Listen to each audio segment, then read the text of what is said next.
एक शादी के लड़का वाला गाना गा रही हूँ। जब लड़का का बारात निकलेला वो वाला गाना है। अच्छा लगेगा तो लाइक शेयर सब्सक्राइब करें।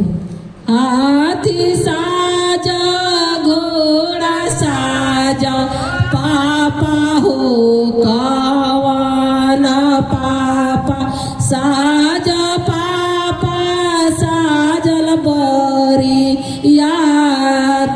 हाथी साजा घोड़ा साजा साजा हो कावाना पापा साजा पापा साजल बरियात। साजा पापा साजल बरियात। जलदी से साजा पापा साजल बरियातिया लगन भइले सामा असुद।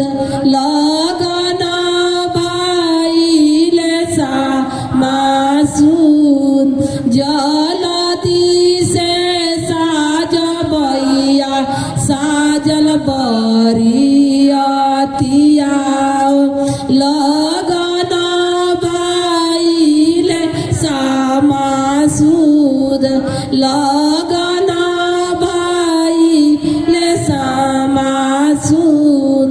हाथी साजा घोड़ा साजा साजा हो कावाना मामा साजा मामा साजल बरियात।